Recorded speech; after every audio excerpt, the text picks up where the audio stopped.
Everything that I'm going to talk about in this video is wrong, is flawed, and to some extent makes very little sense. And so the goal is to still make more sense than the status quo. So while the words may cut the ecology of reality into bits that are not symmetrical and do not speak of the truth of interconnectedness between all things, while the dimensionality referenced is limited to what we can see, hear, think, feel, and does not contain the multidimensional reality that can be experienced in witnesses with the senses that we do not possess. We work within the frame of paradigms. And so, as we move and iterate towards grace, towards intelligence, we have to use the imperfect technology of words and the thoughts that they produce to approximate a good direction. We start with the circle. And the circle is a metaphor, is the most graceful geometrical shape in the language of geometry. If you're going to move something, you want wheels, you want symmetrical shapes that are infinitely complex. A circle is an infinite number of dots, an infinite number of planes. And so the circle represents all that is, the reality of the undifferentiated ecology. Now, within the circle, a line is drawn. This is the partition between the illusion of the individual and the interconnected ecology out of which the individual emerges and is sustained. Without the breath from the ecology of our planet, we cannot last more than a matter of minutes. Without space and time as an interwoven fabric between all things, we cannot exist for a millisecond. We emerge out of the one, and like a flashlight turning attention to a specific direction, we create an illusionary boundary called I, called identity, called the pattern of thinking, feeling, speaking, doing, and being that we call I, that we call ourselves. Now,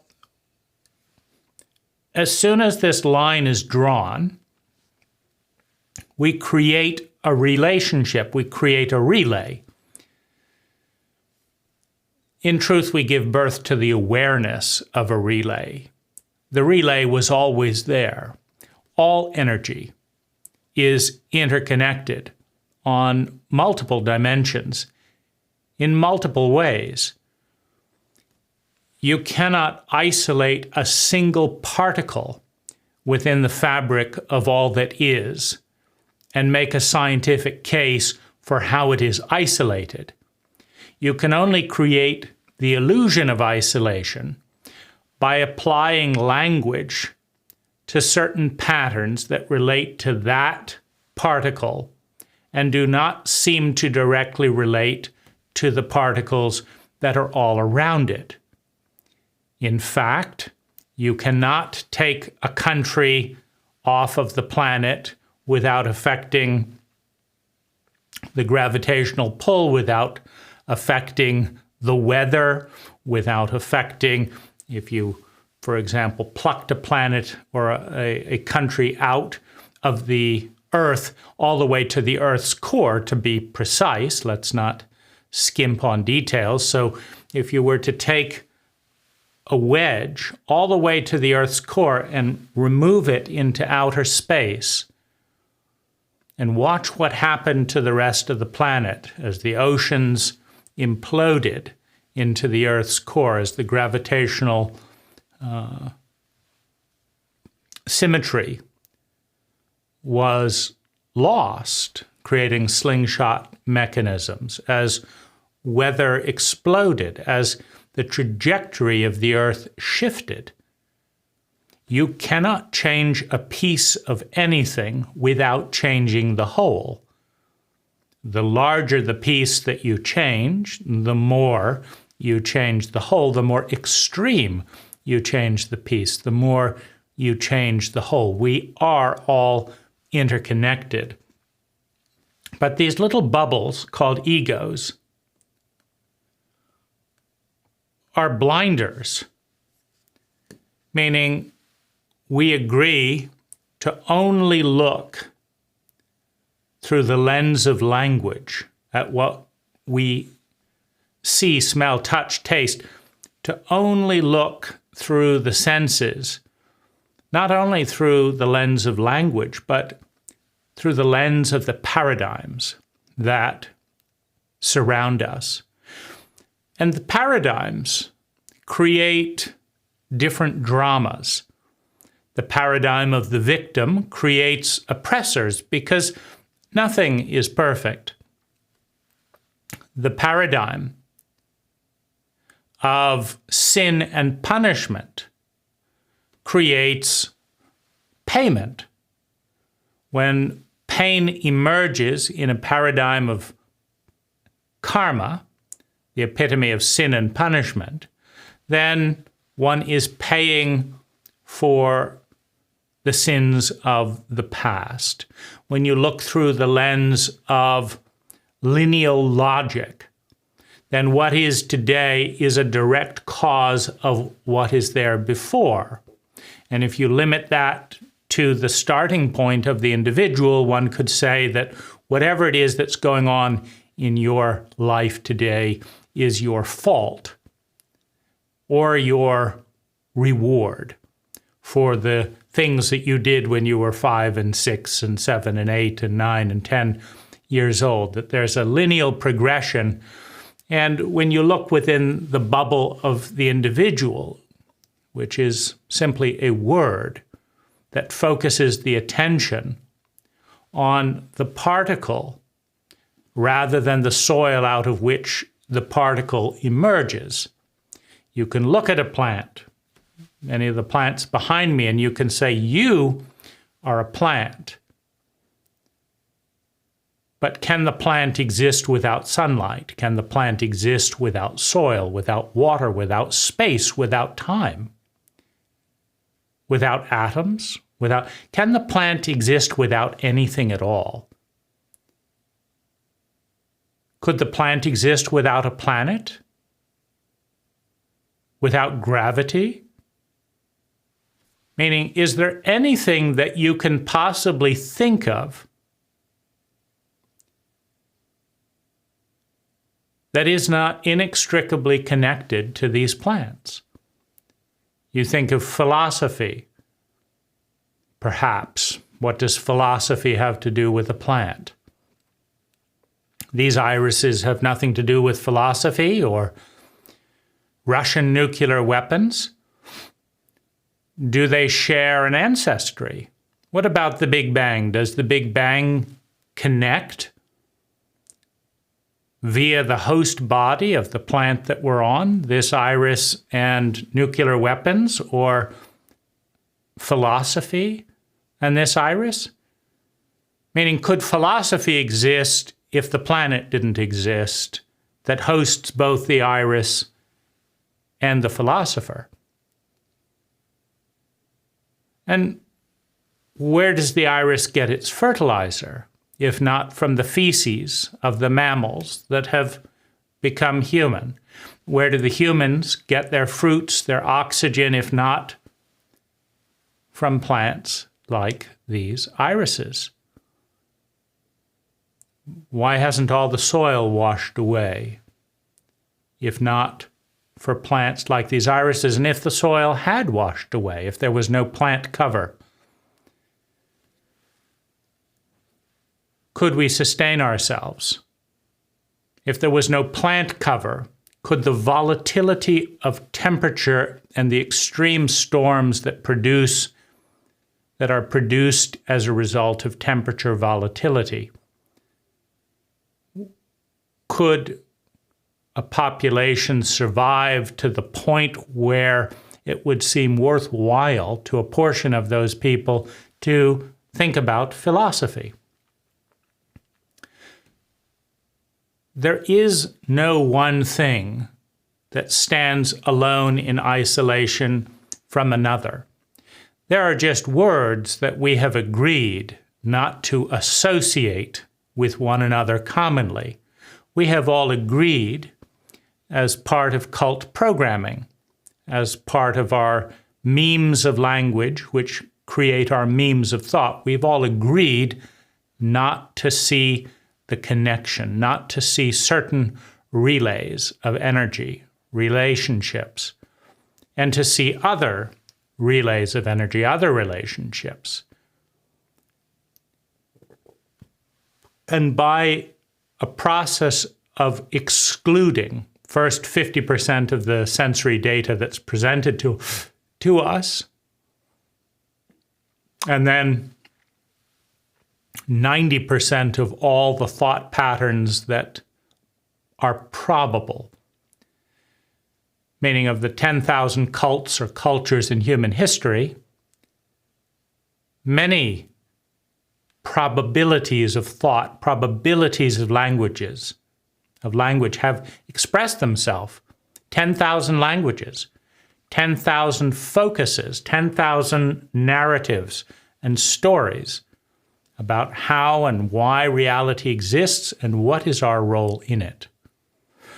Our role is within a play, within a paradigm, within a narrative script, none of which are real. Language is not real. You see, language takes the one and it cuts it into bits, right and left. Is it real? Is there really a right and a left? Well, could the left exist without the right? Of course not.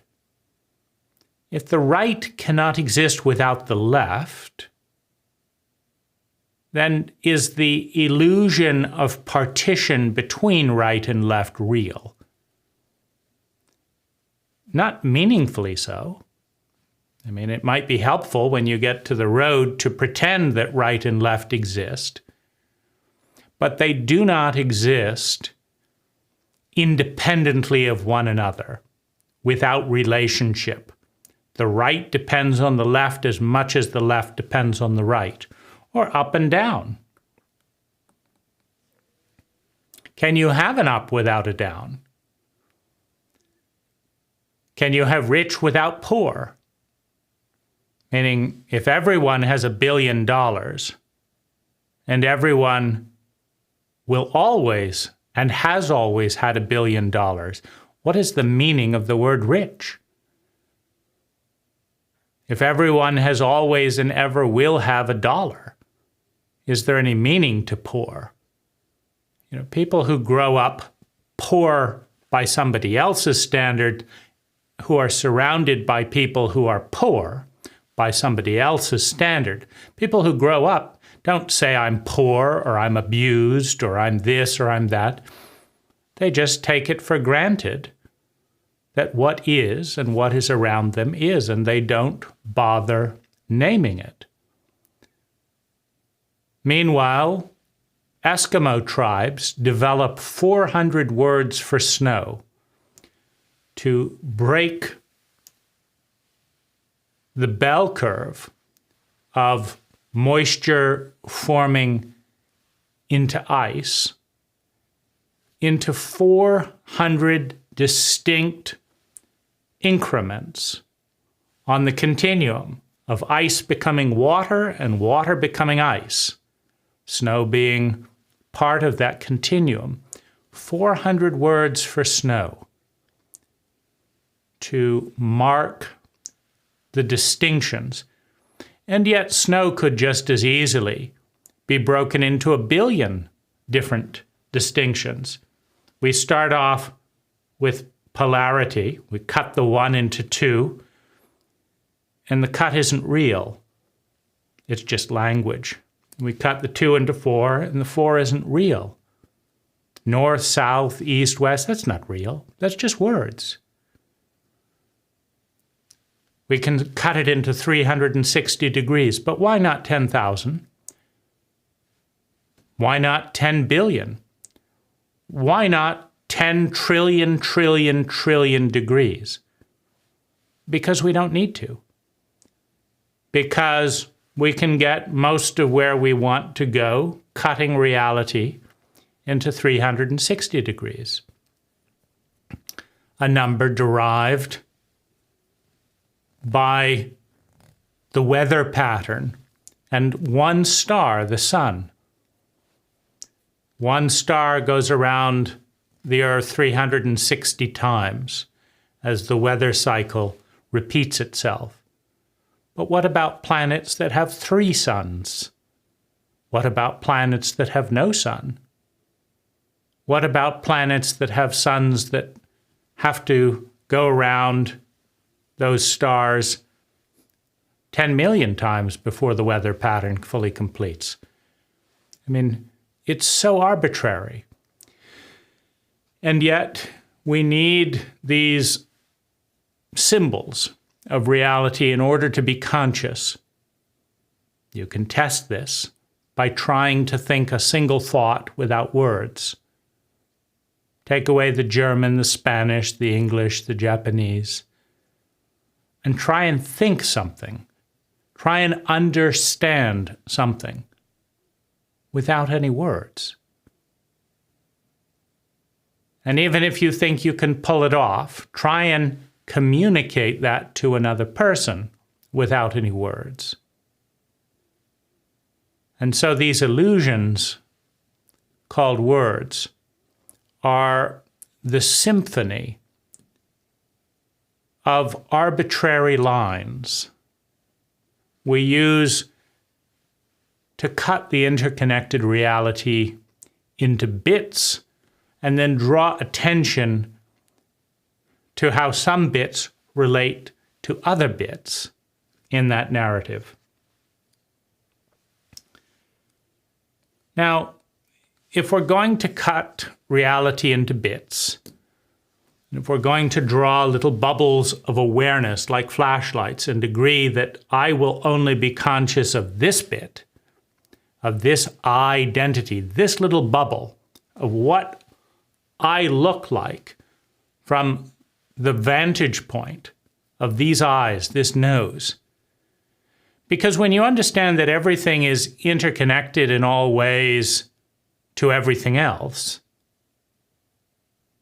then the I becomes superfluous. It's an illusion.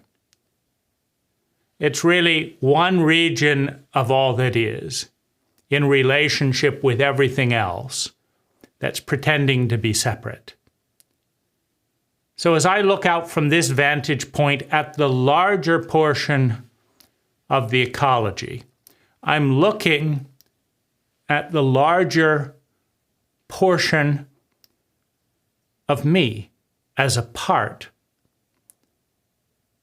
or as me as the one, as the interconnected ecology out of which the small me that feels separate emerges. By taking the one and creating a boundary, an I, and defining that I through language as my repeat pattern of thinking, feeling, speaking, doing, and being. That's me, the one who has this pattern. I don't recognize myself, we say, when we start behaving completely different than what? Than we did before. I don't recognize you, I say, when you do not meet my expectation based on the past of how you would think, feel, speak, and be in this situation. When you change, I say you're not you. You've just let go of certain portions of the identity, your pattern of thinking, feeling, speaking, doing, and being, and adopted other elements, other patterns of thinking, feeling, speaking, doing, and being. How is it not you? Right? You is just the one that is defined as the distinction, as the separation with all that is, with the larger self to which we are a part. Now, the question is then, how do we relate within the illusion of separation? So, it's us against the world. The world is out to get us. The world is unfair. It's a dog-eat-dog world in a constant combat. It's a relationship of partnering, collaboration, and love.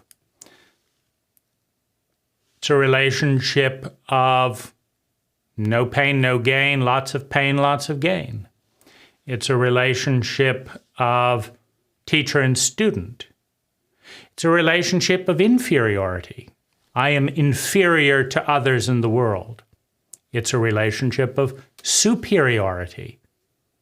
I am better than you and you and you and you and you, which also means that I'm better than that which produced you. People don't just come out of nowhere, so if I'm better than you, I'm also better than the cult that gave rise to you in its probability field. Which means I'm better than life, because life gave rise to all that is. What is my relationship between the small self that I identify with, my pattern of thinking, feeling, speaking, doing, and being, and the larger self? Now,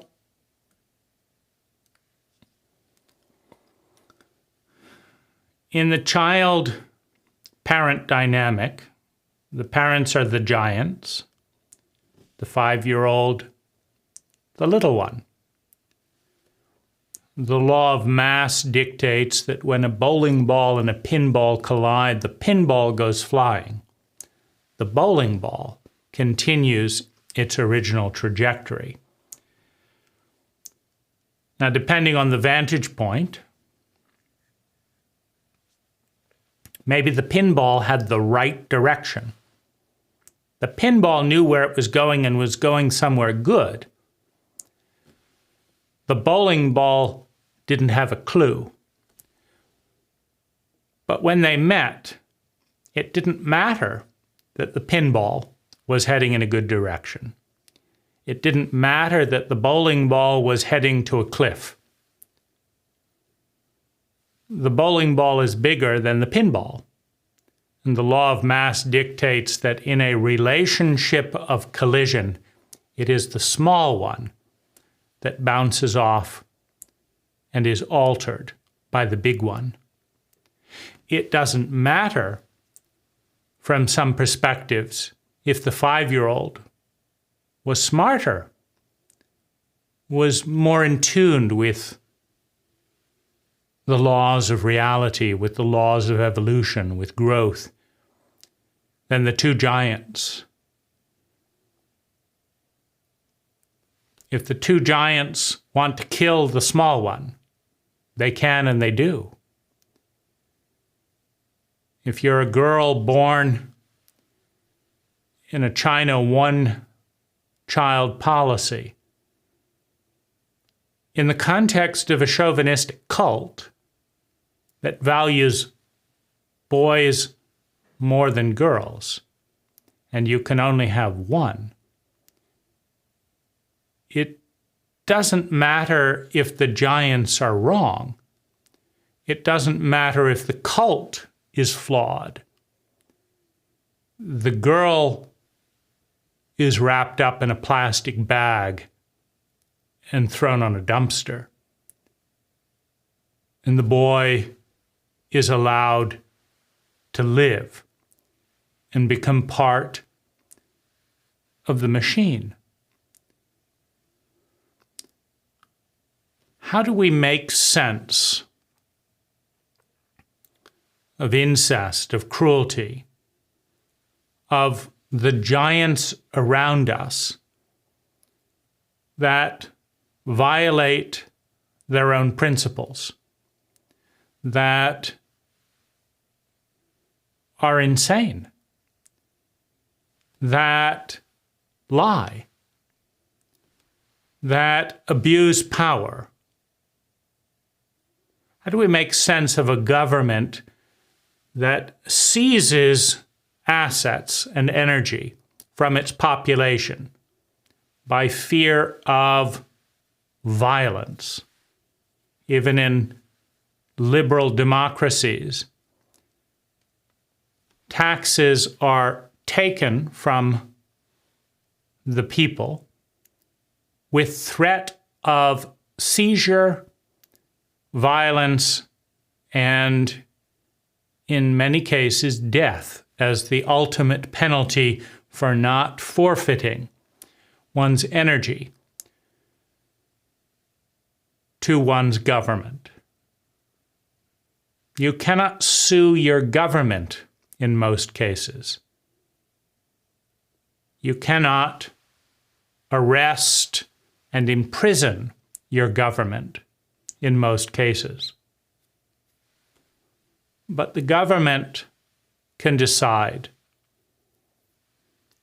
if you eat this mushroom, we will destroy your family, destroy your property, and incarcerate you at the cost of $1 million over the next 10 years. And we will give that burden to the people. And we will tell lies. We will bribe, we will spend part of your seized assets to bribe scientists to create doctored experiments. What can the individual do when such giants as mom and dad decide to put cigarettes out on a 2-year-old's feet? What can a little girl do when raped by an older brother or father? What can a citizen do when their door is crashed in for effect, when the family is traumatized, when guns are pointed at children, to send a message of fear to those that stand against the status quo of the norm? What do you do when your government says you don't have the right to clean the teeth of your community unless you do 6 years of dentistry?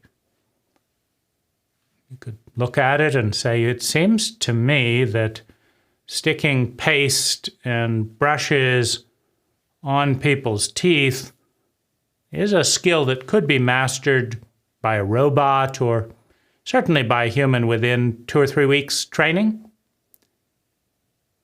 And then teeth cleaning could be something that's done as it is in Thailand for $30 an hour, and everyone could have cleaner, brighter teeth rather than $200 to $400 per hour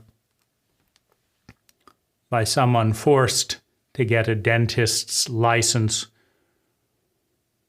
costing over $100,000 and requiring more than 4 years of specialized training.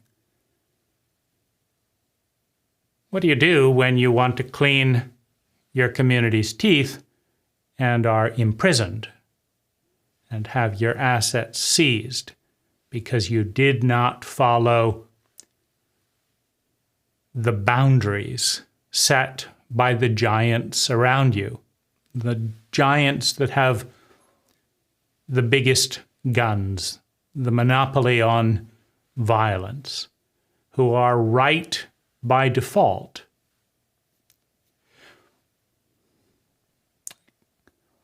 Victimhood is, of course, one of the narratives. Injustice, revenge. The United States was the first terrorist in recent years. Outgunned by a bigger bully, they would enter the camps at night of the British and set fire to their belongings. They would shoot from the hills and then run away. They wouldn't engage head-on. They had no representation. They were just angry rebels, determined to make it painful for the bullies that attacked them. Today, the United States is the biggest bully. And many of the countries around the world that resent the intrusion of dictates from a foreign country are met with the violence and intimidation of economic and, whether it's drone or smart bombs, killing more than 1 million innocent Iraqi. Today, America is the biggest bully, having replaced the British. Is it a paradigm of bully and bullied, of aggressor and victim? Where does that lead? In physics, it's taught that every action, every force results in a counterforce, that for every action there is an equal and opposite reaction.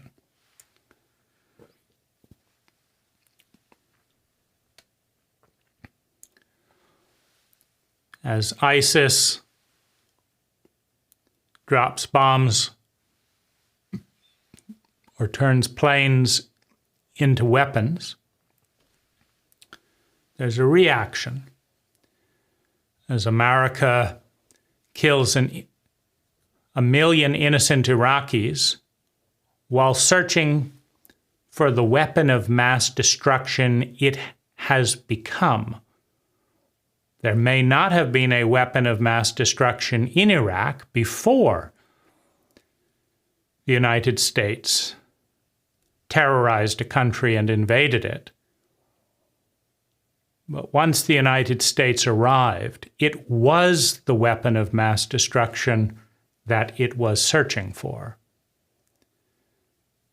And what do you tell 1 million angry teenagers whose parents have been bombed to shreds for their own good when they want to swell the ranks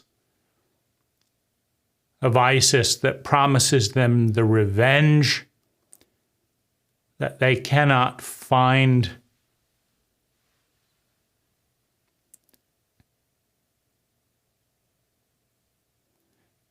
a probable path for outside of what we label a terrorist organization?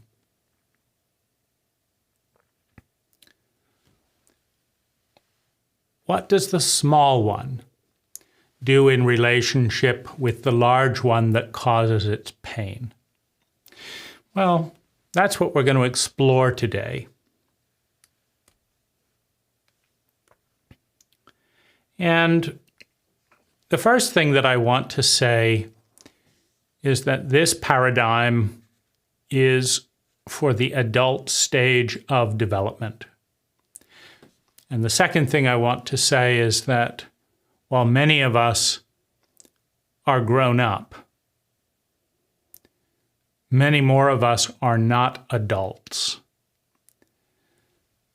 Your body can be 80 years old, but one without a protocol of initiation, without a protocol of maturity, may die a child or an adolescent. The body will move from child to adolescent on its own. Most people go from the sympathy, the unconditional acceptance of what is. All children copy their parents' diets and the like.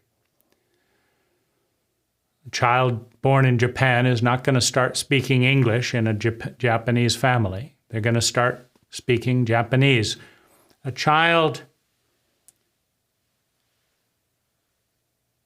is incredibly vulnerable to impressions and will seek sympathetically to adopt and mirror what is around it. An adolescent will rebel if they are a safe and healthy adolescent. They will have noticed the imperfections in the status quo and will react and rebel against what is. An adolescent represents the state of antipathy, sympathy, antipathy, acceptance, rejection. But after rejecting one's cult, one's parents, one's church, the adolescent is smart enough to see the hypocrisy and lies in all of the power structures, in government, in church, and school.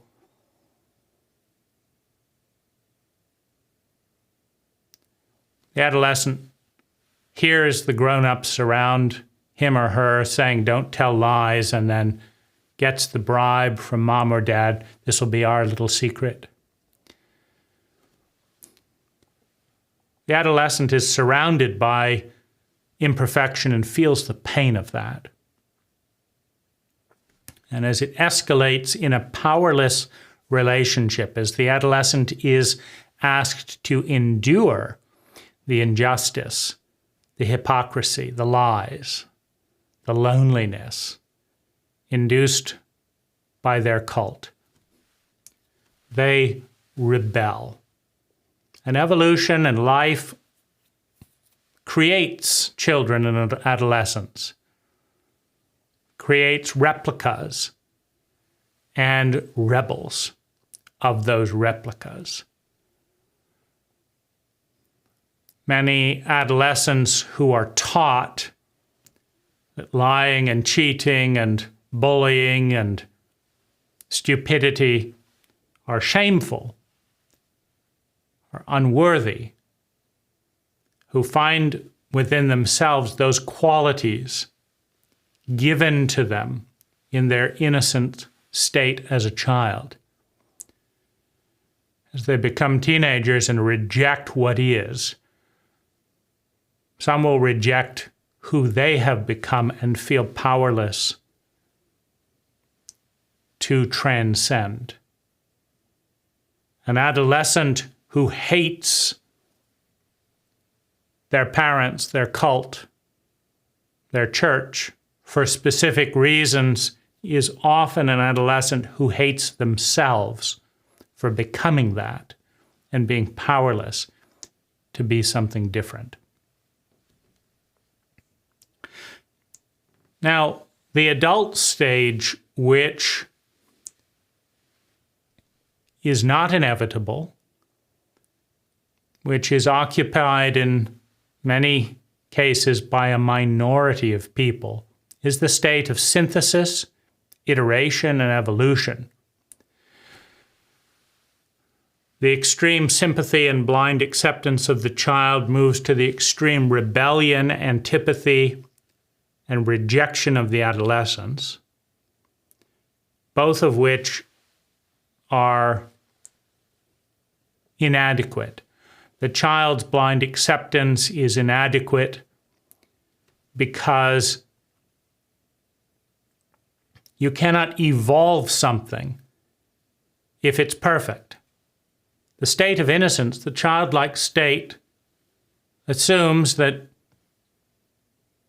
if your parent cuts off your clitoris with a rusty knife by the age of 12 to initiate you into womanhood, well, that's just the way it is. If your parents circumcise you without consent at 2 years old for some ancient, that's just the way it is. You cannot evolve a culture, with unquestioning obedience, with unquestioning innocence and blindness. You just get clones. And for evolution to take place, nature and life must iterate. They must experiment. They must create individuals which are distinct patterns of energy. And then those individuals have to relate with the environment. And life has to witness which one grows, which iterations, which of the experiments are successes. Because the successful experiments will continue. And the failing experiences will die off. If you invent a brand new medicine that's never been tried before, and you take a good dose of it, and it has unforeseen side effects, you're dead. And with it, that mode of taking medicine, and with it, the children that would have been born in your lineage, or they're impoverished. If you invent a brand new medicine and you get more health and vitality than average and live longer and gain higher rank within the cult, then your lineage of thought, your lineage of identity, your pattern of thinking, feeling, speaking, doing, and being, physically and psychologically, is passed forward to the next generation. In order for life to evolve, there must be diversity, there must be experimentation, there must be successes, and there must be failures. And the failures have to die out, and the successes have to move life forward. And that can't happen if children become clones of their parents. Adolescence is necessary for evolution. But the adolescent that figures out that their priest is a pedophile, 5% are, and are shuffled around by the Catholic Church and other churches. The adolescent that figures out that money is a scam, that the people who provide the least value to the community make the most money, and are then given undue influence because of their money, not because of their contribution to community. The adolescent that understands that the person that lowers the cost of a car by making it less safe gets promoted and is not held accountable for the deaths of its passengers, realizes that money is a scam. The priesthood is a scam. That their parents are fucked up hypocrites and don't know what they're doing. That their teachers are losers. They talk about teaching to success and prepared, but they're poorly paid. They don't know how to advocate for their own rights. They're in a system they don't believe in. They're unhappy. Often not up to date. So the adolescent rejects school, rejects the church, rejects money, rejects their parents, rejects the vast stupidity of their government. But where does that leave you? With no money, with no job, with no education, with no interest in society. Where does that leave you? It leaves you isolated and marginalized. That's not what life and evolution needs.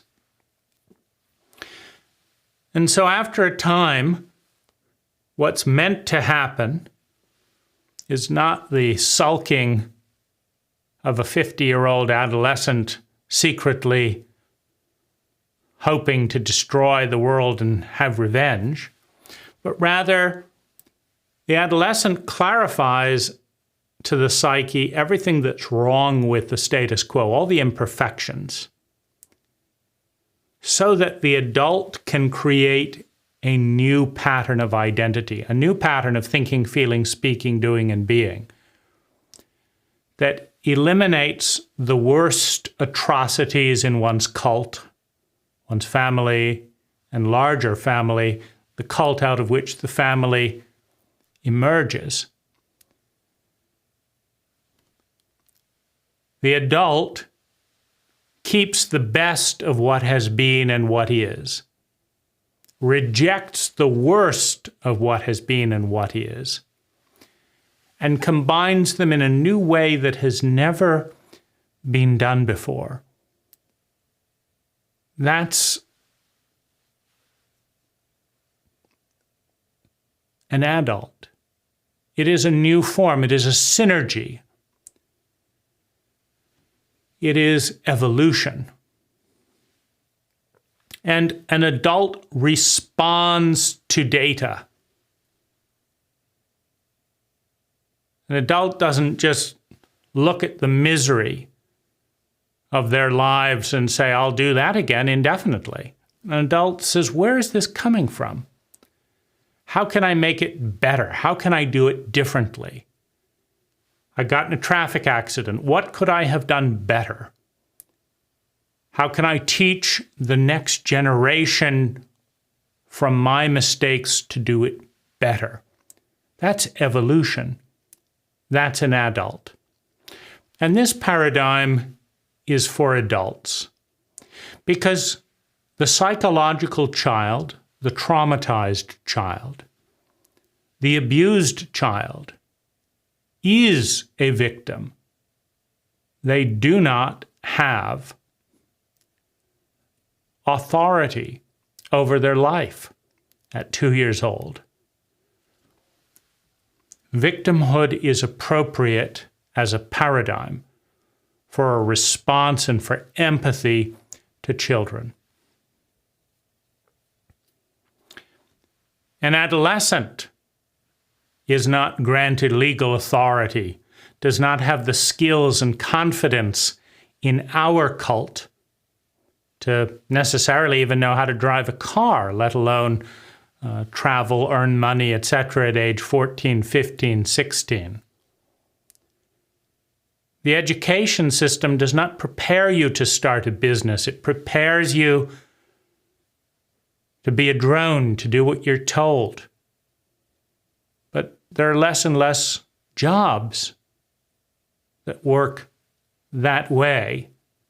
And what happens when they get outsourced and sent overseas and nobody's there to tell you what to do? Adolescent is betrayed, is fucked over. He's angry at the powerlessness. So this paradigm is for those who have initiated themselves into adulthood. Now, what do we have to do to initiate ourselves in a cult that in many cases will not initiate us? Well, the cult is formed as a box around the child. And the child is told, the citizen in a childlike state is told, if you do what you are told, you read this media and don't read that media, you wear masks when the government tells you to wear masks, you don't wear masks when the government tells you not to wear masks, you stop your business and stop making money for your family if your government says it's good for your health. You don't look at the data, you do what you're told. This is for your own good. Do it, or we will arrest you, or we will isolate you.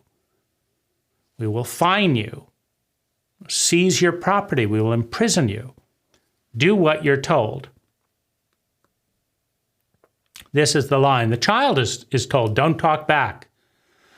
Don't bring up daddy's lipstick on his cheek.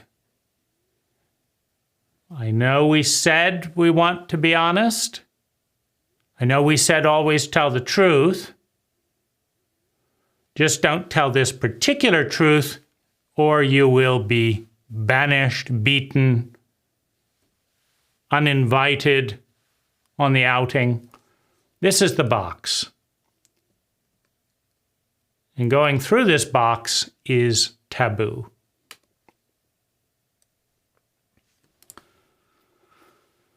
For a child to step outside the box is death. For an individual to go to war with their cult is in many ways death.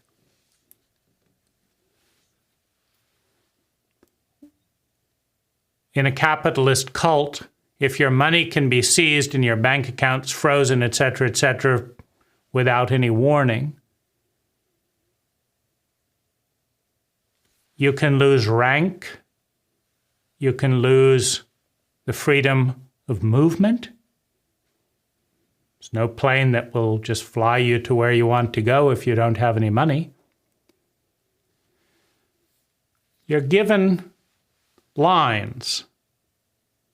Some of them make sense. Some of them don't. Some of them are based on science. Some of them are based on superstition. But all of them are enforced with the threat of isolation, with the threat of violence, with the threat of seizure. These are the consequences for stepping outside the box.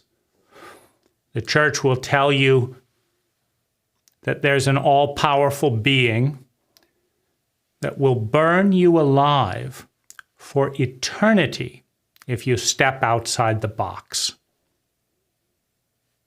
Go ahead, step outside.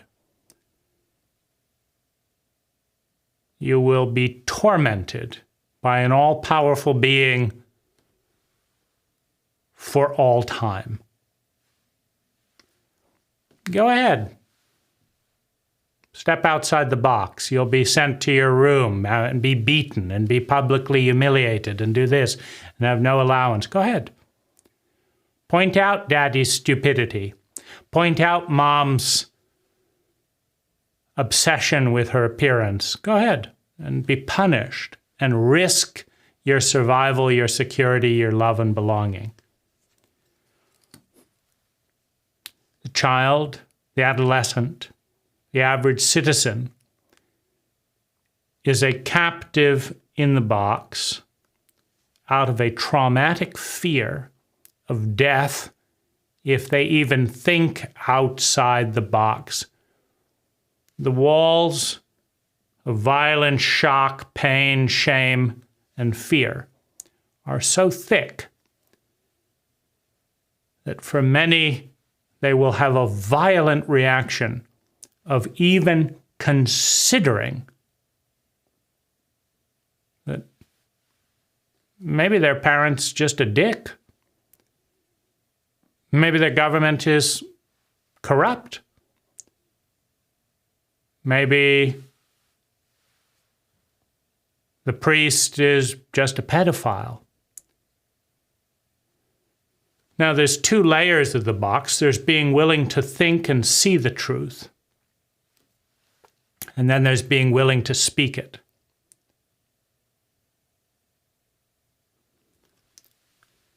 When the wall of intimidation and fear is thick, the traumatized child, stunted in their psychological development, literally experiences the fear of death as they try to break through the box that is killing them and become free. And most of the trauma survivors around them try and get them to go back in the box.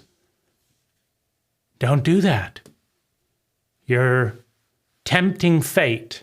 You're going to get into trouble.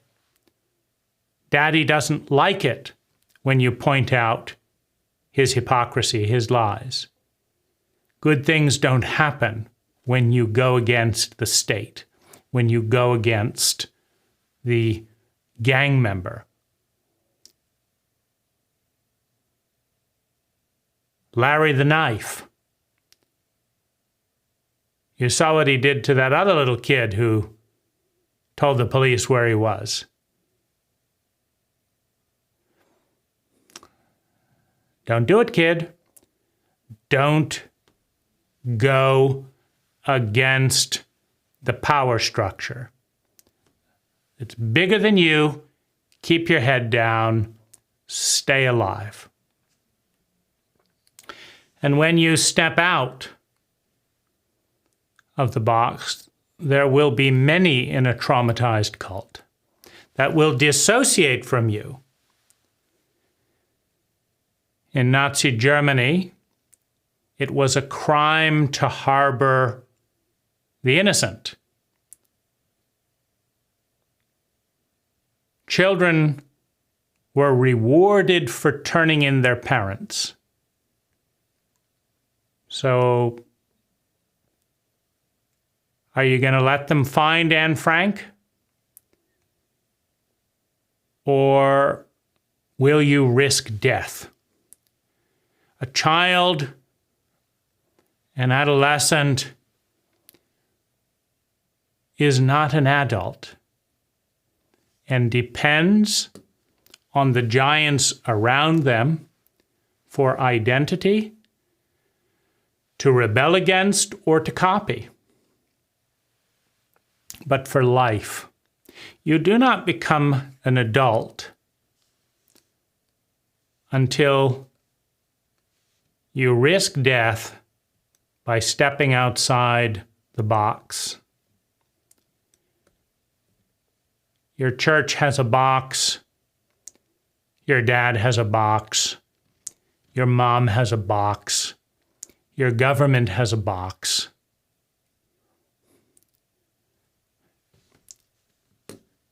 Your streets have a box. Your school has a box. Your marriage has a box.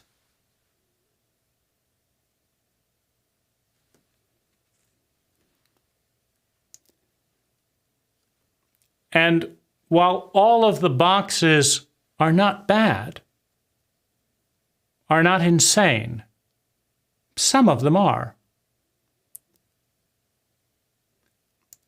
And trapped in a childlike state, one does not have the courage to recognize the insanity. Oh, no, my mom and dad loved me perfectly from the day I was born. They are totally good people. My government is a good government. They are the bad guys. We're the good guys. Blind loyalty is the state of the child. The adolescent is passive-aggressive. The adolescent knows the injustice, the hypocrisy, the lies, but recognizes they can't get a job yet. They don't have a driver's license. They don't have any useful experiences to start a company. They're not prepared to live independently. Their government won't let them build a low-cost home. They can't afford the land. It's too frightening to speak truth to power. Julian Assange, Edward Snowden, James O'Keefe, the truth tellers of our generation learn what more than $1 billion can do: intimidating, bullying, breaking laws, using military to silence the truth about the most powerful bully in the world today, the United States, will do to its own people when they reveal illegal, unconstitutional activities committed by their own government.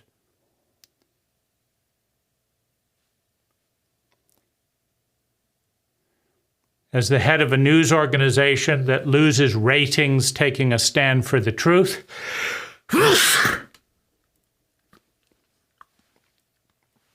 you will lose your job for not putting shareholder value ahead of the function of your role. Your role may be to tell the news, but your function is to provide shareholder value. And all the White House has to do is say, if you publish this story, and thanks to CIA funding, they get a heads up of every story that's being worked on, all it takes is a vice president call, which is made when necessary. Kill that story. Not for our benefit, of course, for national security. You wouldn't want to lose access to the White House. You wouldn't want Fox News to get all the ratings because we're only going to do interviews from them. You wouldn't want to be deposed for compromising your shareholders by going against the biggest guy in town. We're talking reptilian brain. We're talking sociopathic. We're talking corruption. We're talking the bowling ball and the pinball, the law of mass. When the reptilian brain is the primary mechanism of power, fight, flight, freeze, and please are the protocols. And a reptile will do anything to stay in power. There may be wonderful principles. They'll happily sign them if that gives them more power. They just won't abide by them. They won't follow the principles. They won't be consistent with the Constitution if it threatens their power and they're in a reptilian state. All traumatized individuals with trauma that has not been dealt with, that has not been healed and integrated, are in reptilian states. How many Americans are trauma literate? How many Americans have had anything close to competent support for understanding, integrating, and healing their trauma? How many Americans even know the difference between the reptilian brain, the rational brain, and the empathic brain, and how to tell which one is operating their behavior that day? How many Americans and people around the world pretend they are doing things for noble reasons while doing them out of fear in the fight, flight, freeze, and please protocol? An individual that challenges the family system faces death. An individual that challenges the system of their religion in a fear-based paradigm with a sociopathic deity must face death.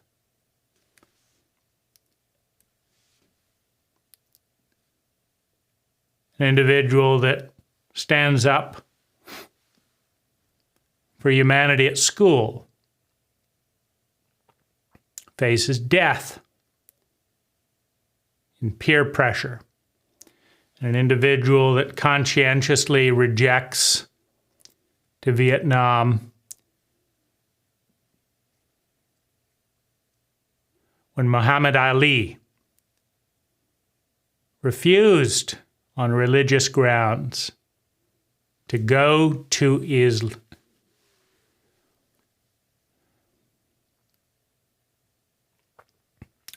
To burn women and children alive with napalm, when he conscientiously objected as he was entitled by law.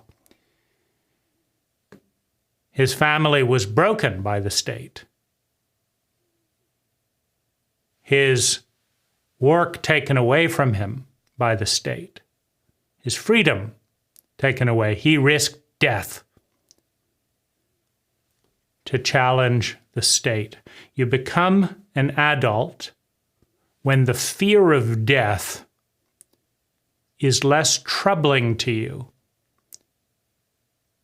than the fear of being a destructive, mindless clone in a machine that is heading for a cliff. Evolution requires individuals.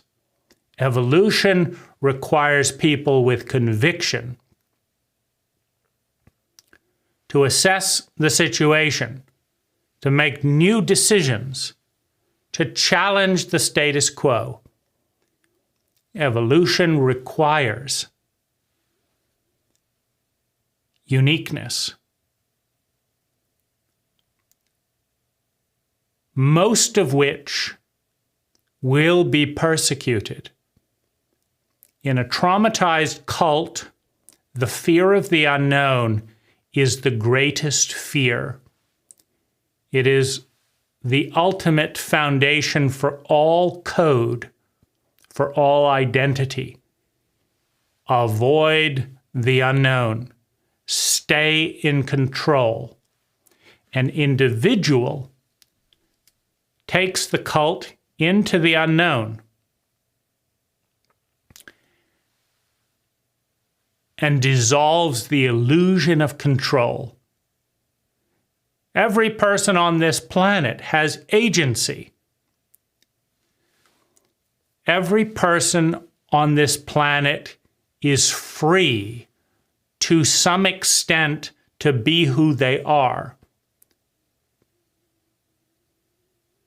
The shared agreement to dissolve uniqueness and conform is a choice by those unwilling to face the risk of the unknown and the risk of punishment by their cult for insisting on stepping into new territory.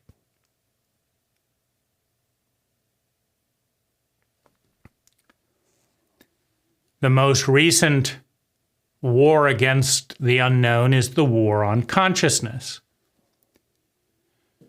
Now, we pretend as a cult, because all cults are crazy in some areas, we pretend that we're fighting powders and mushrooms and liquids. You're at war with white powder? White powder is the enemy? You're always at war with human beings, if you're at war at all.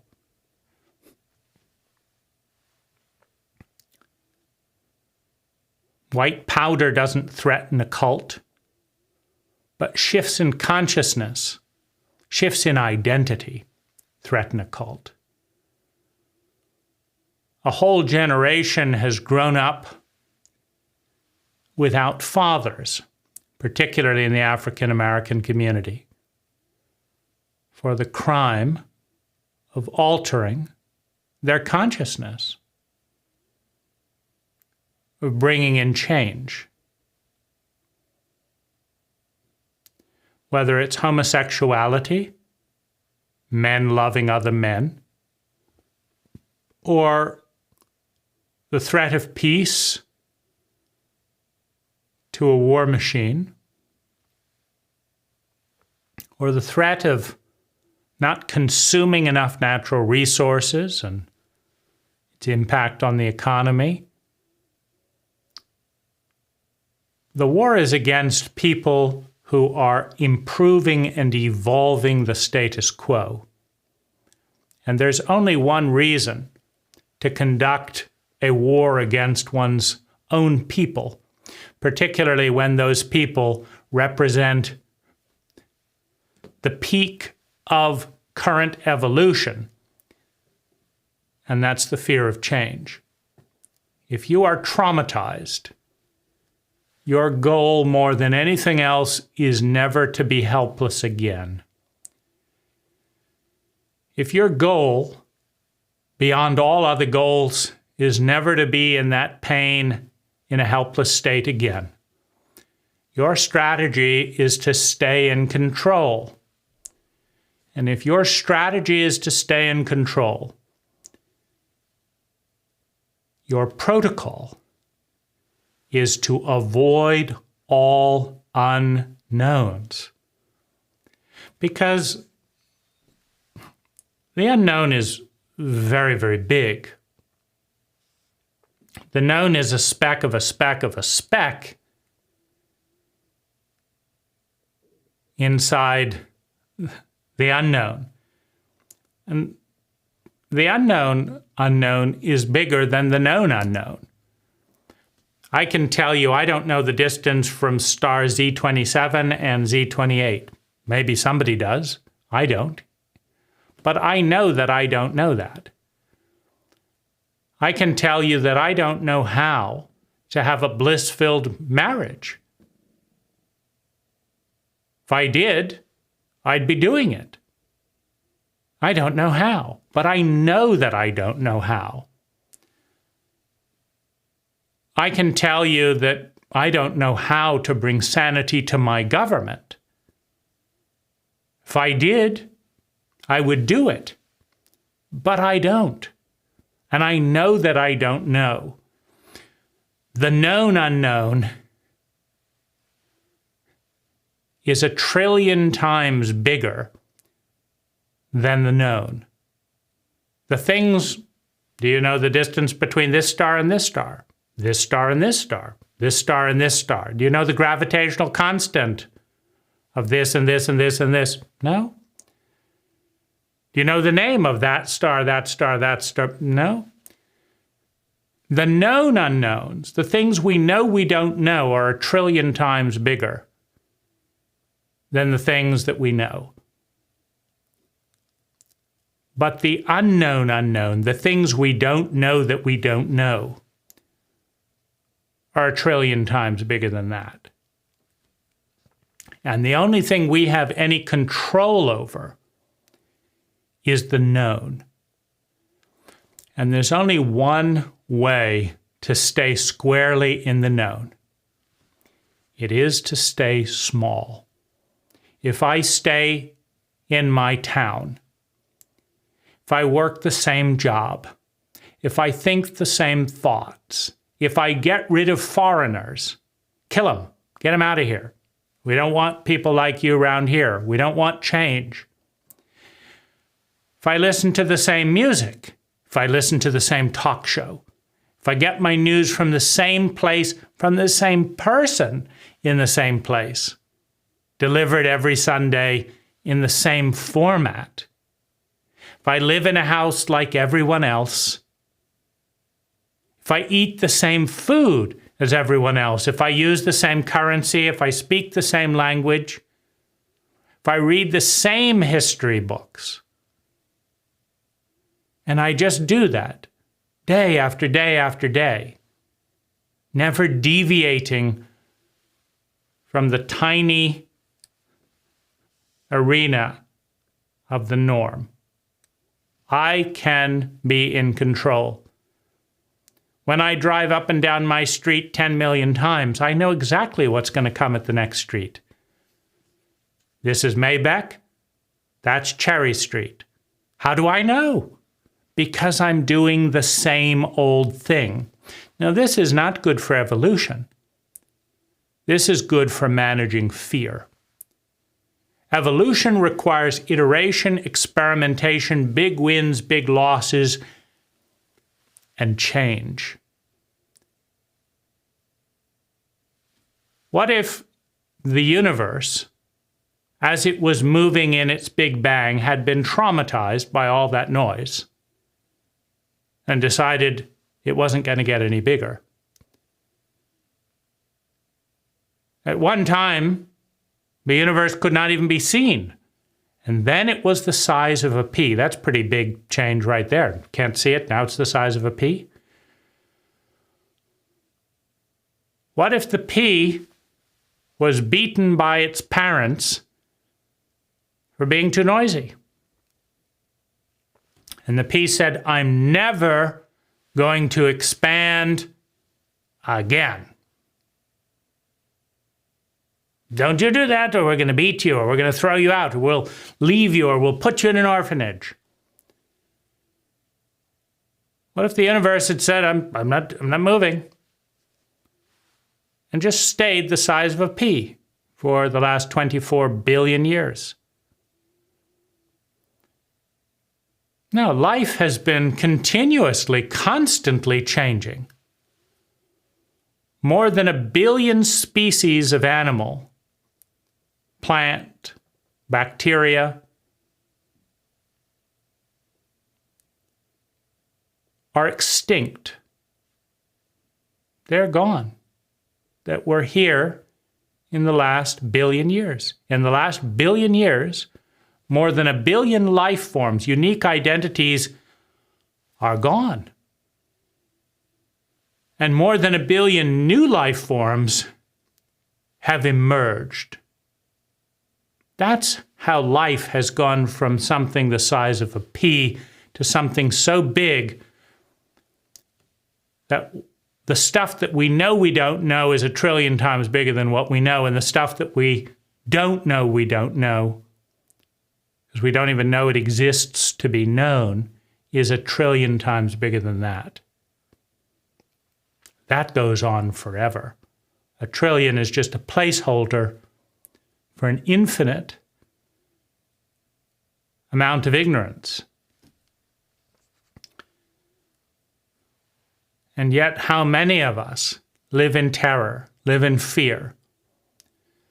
And if we say the wrong thing, if we look the wrong way, if we touch the wrong person, if we smell the wrong way, if we vote the wrong way, if we buy the wrong item, if we take the wrong job, if we display the wrong art, if we drive the wrong car, if we have the wrong phone, if we wear the wrong clothes, if we deviate from our cult, we will be punished. And in the collision of the bowling ball and the pinball, we will go flying. And in the shattered helplessness and trauma, we will feel that feeling again. The fear of death, the overwhelming helplessness, the hurt, the loneliness, as that which we depend on for survival, security, love, and belonging, uses superior mass to exterminate our identity, our authenticity, and the change it represents. Because we stepped out of the known into the unknown.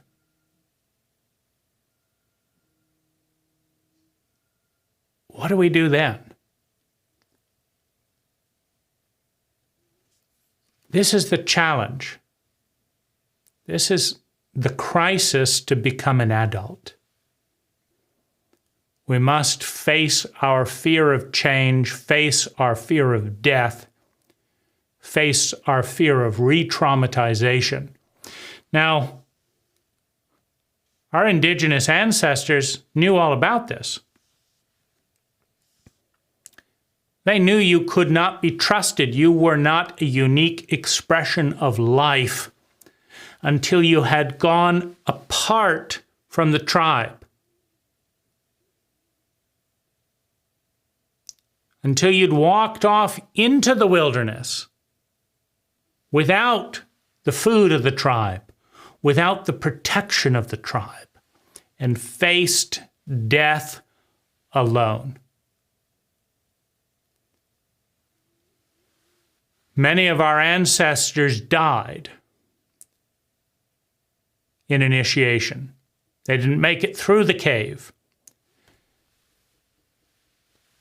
They didn't make it out of the water. They couldn't find the food to come back. But in the wisdom of our ancestors, they knew that it was more important to turn boys into men, into adults, than it was to have a tribe of children and adolescents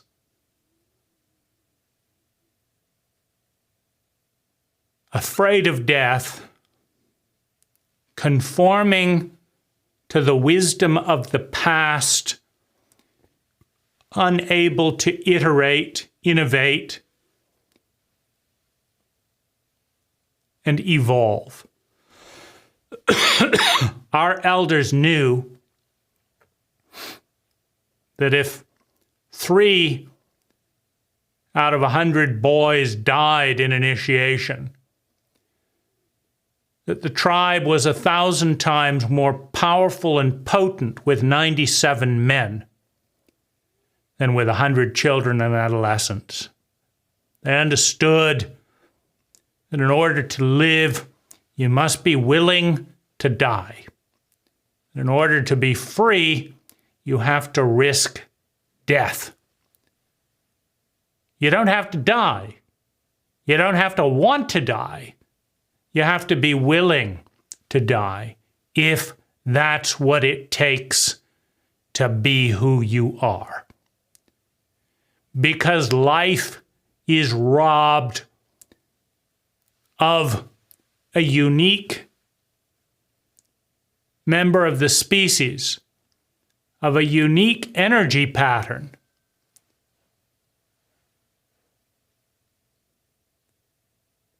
If we copy our parents to the letter, if we conform to the stupidity as well as the wisdom of our cult. Nature does not ask us to die. Life is not trying to punish us. Life is asking us to value life, to value uniqueness in ourselves that comes through us, the life that comes through us, that evolves within us. Life is asking us to value ourselves enough to risk death, to risk being out of control, to risk re-traumatization so that life can evolve. And only men, only adults Only adult women can do that. Not a child, not an adolescent.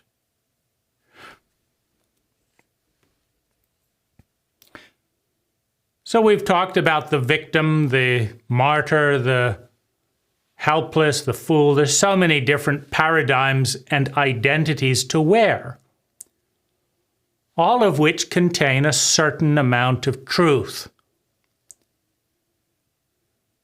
But for those of us who find ourselves an individual in relationship to the larger fractal pattern of ourselves represented in the reality around us, what is our paradigm? And I want to offer one of many possibilities, a powerful and empowering possibility.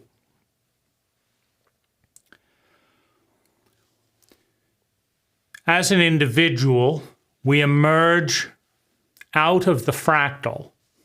The individual is a microcosm of the family, which is a microcosm of the cult, which is a microcosm of the species.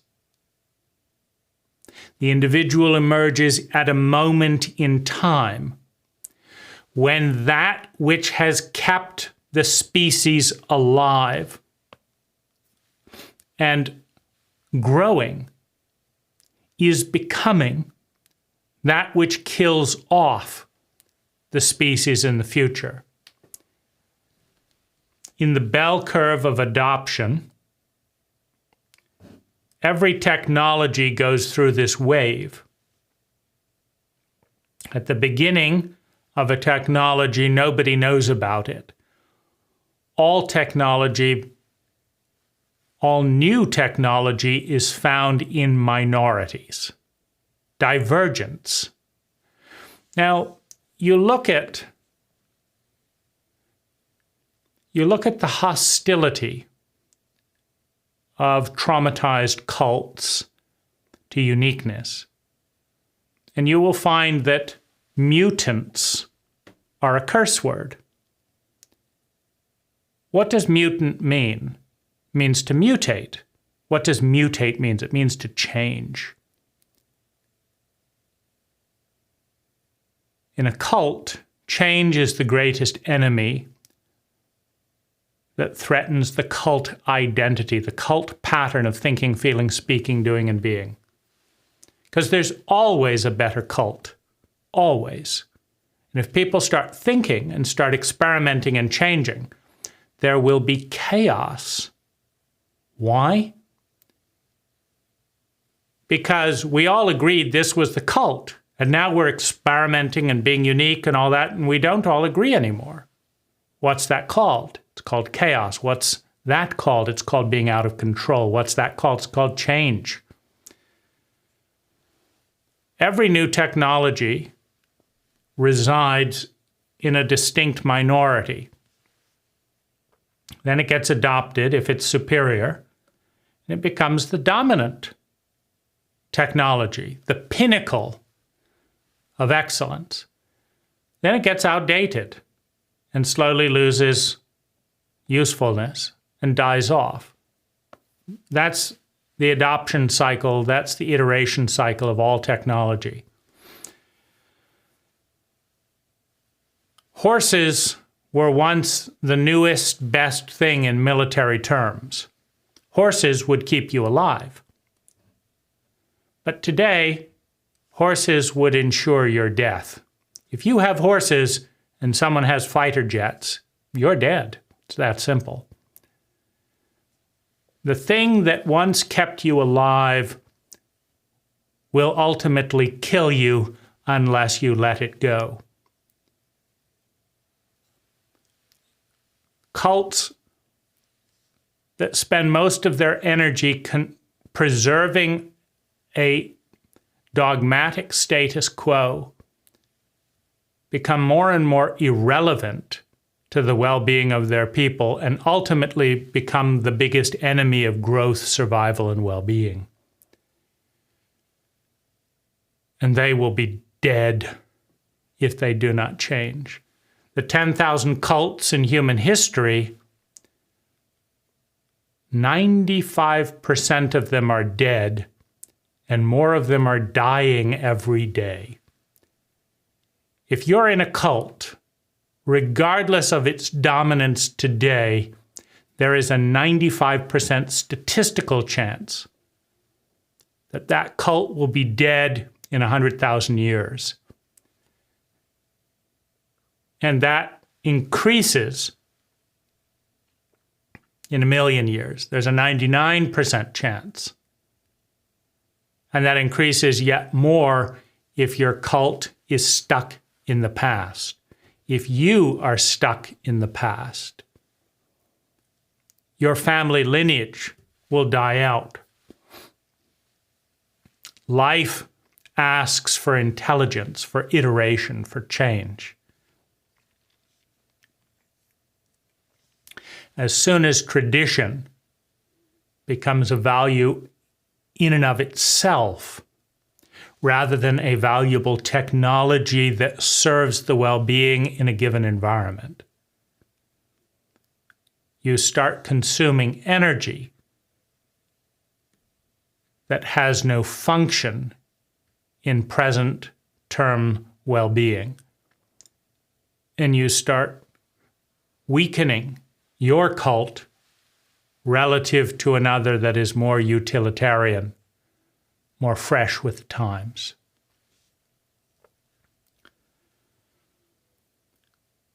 As an individual, you exist within the probability field of your cult.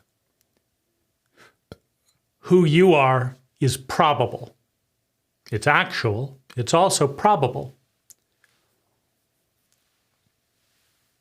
You're in a system, an identity of thinking, feeling, speaking, doing, and being.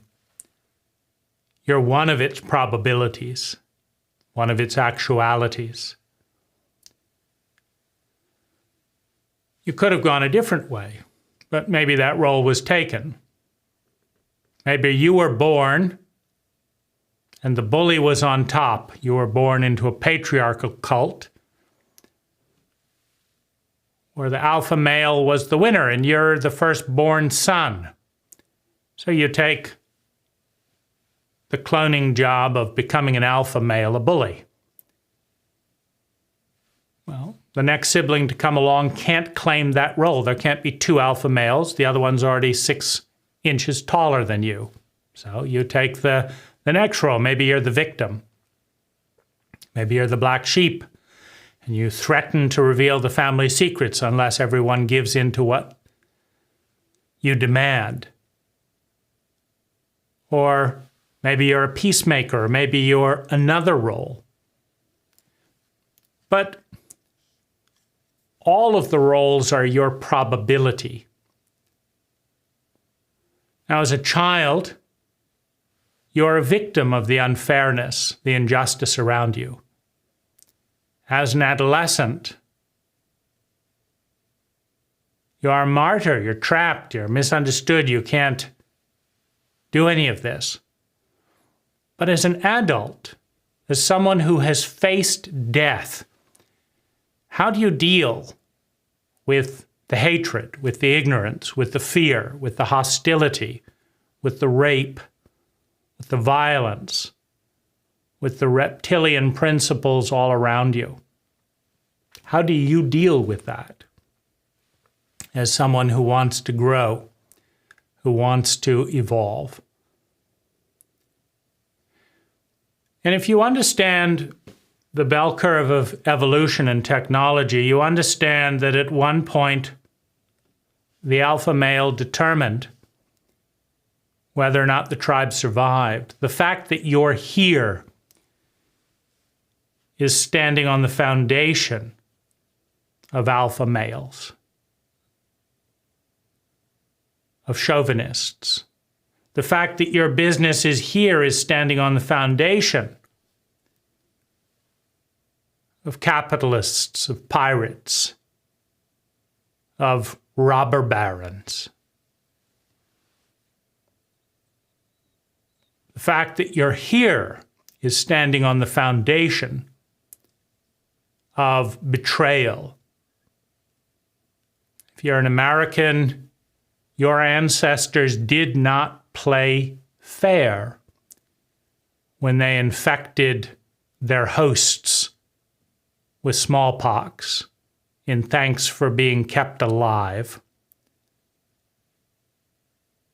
when they slaughtered the food source to get buffalo tongues.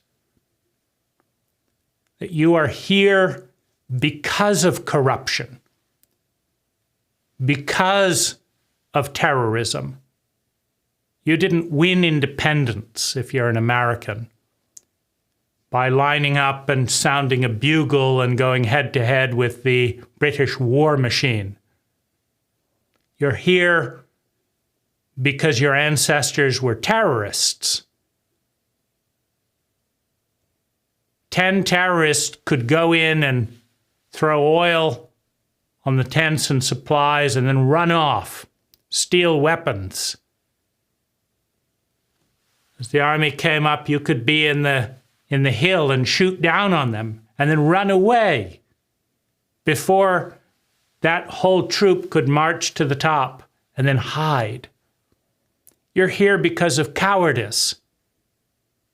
You're here because of deceit. You're here because of sociopathic men who stole the land, who violated the treaties, who raped the women, who purchased human beings as slaves. That's why you're here. That thread of evolution survived. And some of the more honorable forms died out.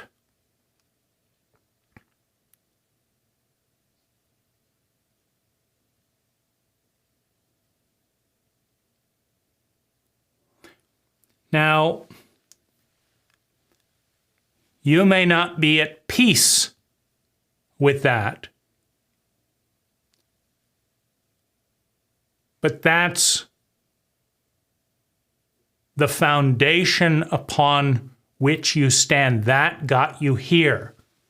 Those technologies, terrorism, deceptiveness, puritanical mumbo jumbo, fear of a sociopathic father god, covering up the incest of children by the Catholic Church. That's what got you here today.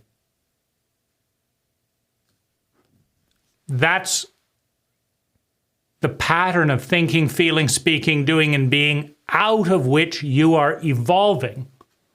You are the new hope. You're the future. You're evolution. But that's what worked at one time.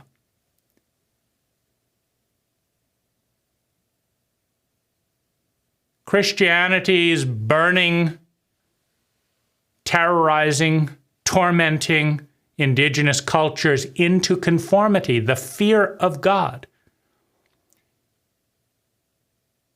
You can go to whole countries. The Philippines is one. I want to marry someone who is a God-fearing person, who fears God. Well, of course you fear God if you're invaded by Spain and tortured if you don't become a Christian. You're afraid of torture? You're afraid of not being a Christian. For the fear, and if you're told that this is all God's doing, your family was raped and killed because that was God's will, of course you fear God. Every victim fears its traumatizing oppressor, and in some way holds them in regard, because they were the winner. And it is an innate desire to win, to be the winner. So, deceit, stupidity, violation, molestation, infection, breeding disease. That's what got us here. That's the technology that came out on top. Now, we're here. We want to be honest. We want to be something more beautiful, more true, more good than brutal bullies living a meaningless life because we're bigger than the competition. Survival is not enough. It's not fulfilling to a human being. Of course, you have to survive. Of course, you need to be secure in that survival, but love and belonging.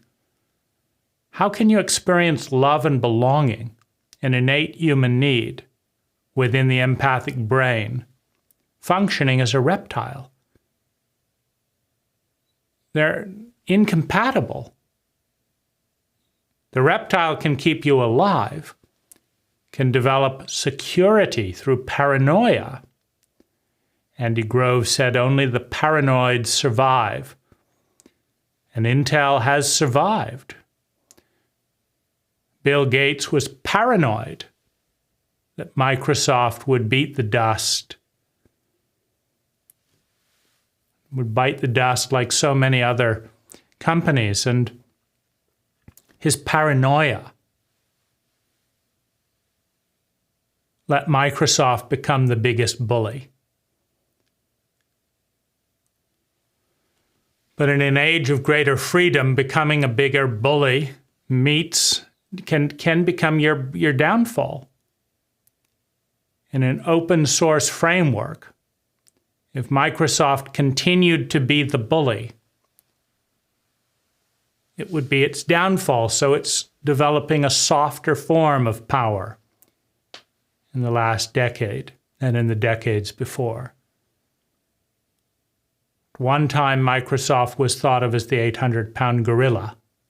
Then Google came along and beat Microsoft. There's a battle, and that competition led to greater excellence in software and computing than if there was no battle. Competition is part of why we're here. Lust is part of why we're here. Most of us would not be alive if one of our ancestors hadn't had a lustful thought. Many of us would not be alive if someone along the line hadn't raped the person who was our great-great-great-great-grandmother.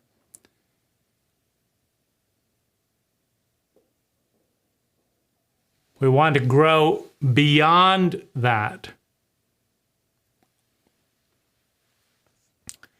But what we're competing against is the past that kept us alive, that's brought us to this point. Our past is trying to kill us because we represent change. The larger part of who we are is trying to stomp out our uniqueness. And it's up to us to outwit the dragon, inside and out. It's up to us to steal the golden key from the cult that's trying to blindly kill all innovation. Not to destroy the cult, but to bring the treasure back into circulation. The dragon is a hoarder. Trillions of dollars are sitting in dragon piles of toxic wealth, doing nothing but accumulating more wealth. while starving minds, innovative, filled with creative and innovative ideas, are going without funding, as the dragon and the fear of loss, the fear of losing power, contends with the drive to live and become something bigger than ourselves, to surrender to life, out of which we emerge and to which we will return. Life is what's all around us when the bubble dissolves. No energy is created or destroyed, just the illusion of separation as life returns to life. We become again a part of the great whole, of the great mother out of which we were born. So here's how we can look at ourselves as a small speck of a speck of a speck in relation to a world that is out of our control, to a world that is pressuring us to conform, to a world that is stomping on our most innovative ideas. The way to look at ourselves is that we are a finger on an evolutionary path that is part of a body that has kept us alive. That the body has wisdom. The wisdom of competition, the wisdom of the big consuming the small, the wisdom of the reptilian brain of fight, flight, freeze, and fawn. It is a lonely, humanless, and isolating wisdom of the traumatic abuser and the traumatized survivor. It is the crocodile brain. And without that brain, none of us would be here today. And the rational brain of the enlightened sociopath that understands, I need to cooperate with you so that you will trust me, so that one day I can put a knife in your back when you're not looking. The rational sociopath partners to make the world go round in market theory and synergies and game theories that wouldn't function without sociopathic awareness. It's not empathy. I've got to do this so that you will do that because it's better for me, says the rational sociopath. And many of us are running that operating system, and it's keeping us alive today. It's not human. There's no love. Empathy comes second when you're in rational sociopathic mode. We don't become human until the empathic brain comes online. The empathic brain is the newest brain. It is the most sophisticated. It offers the greatest possibility. And it demands that we upgrade and heal the trauma that gave rise to the reptilian and the rational sociopath. We have to survive and solve that problem.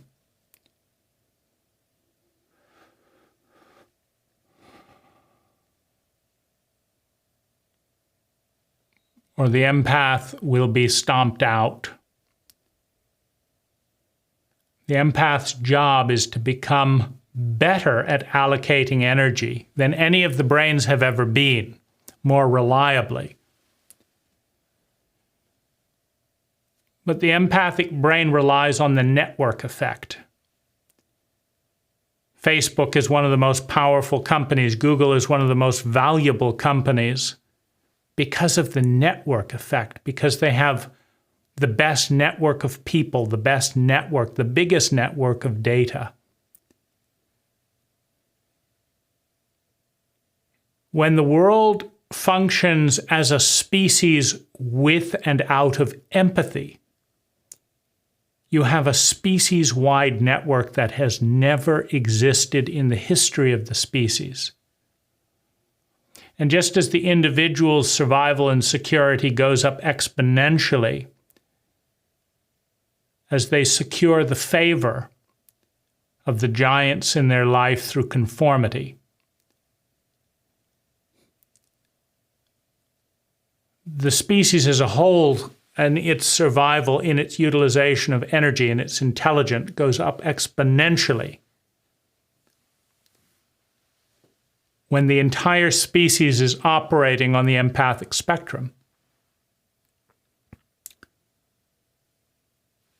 When there are 100 empaths in the room, there's no need for locks, for keys, for secrets, for lies. All the energy spent hiding or preparing to fight can be reallocated to superabundance, which is well within our grasp. Meaning today, if as a species we reallocated every cent and hour of military budget on the planet to creating colonies in outer space, an endless amount of land, to developing the science of producing oxygen, to cleaning our atmosphere, to planting 1 trillion trees in the next decade. It just takes $1 trillion to do that. To growing organic farms, robotically and otherwise, to the point that there was so much food that people couldn't eat it if they wanted to.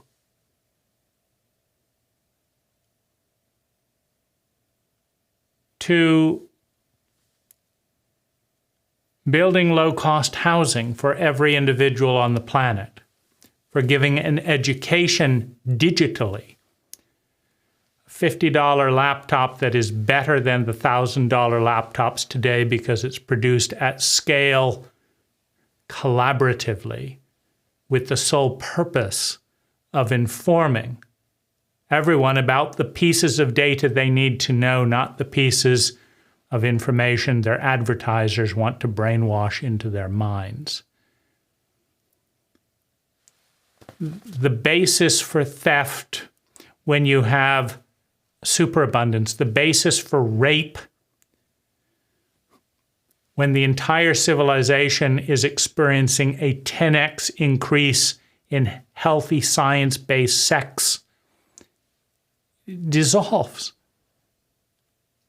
When you stop shaming your citizens and your people around sex and teach the science of pleasure, the beauty of the science to everyone, the science of healthy relationships.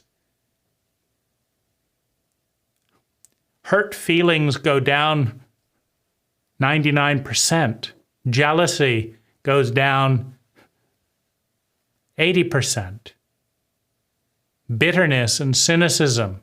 What's there to be bitter about when every child has competent parents, when every human on the planet has an infinite amount of food, and when we're collaborating as a species to create higher and higher quality of life,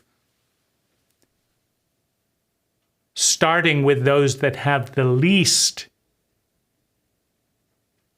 because that is the principle of the empathic brain. Who's in the most pain? How can we help? Are the two questions of the empathic brain. And next comes, who has the greatest opportunity for success and joy in this moment in our group, and how can we support and celebrate that? It takes less time, money, and natural resources to create superabundance than it is to create the scarcity we have today. And yet, the empathic brain will have to demonstrate to the rational and reptilian brain that it is superior at operating the allocation of energy at being the operating system of the species. And that's what we're doing. Those of us interested in growth and 10x culture are developing the science to earn allocation of energy away from the reptilian brain, away from the rational sociopath, towards 10x operating systems based on empathy. And after a time, perhaps 100 years, transitioning towards operating systems from the transcendent brain, the one that remembers and reconnects our self, our identity with all that is and with one another. Thank you for the prayer of your time and your attention. Hi, I'm Dane Rose. All knowledge begins with a paradigm, and out of that paradigm comes an idea, an awareness that we adopt, reject, or synthesize into something better.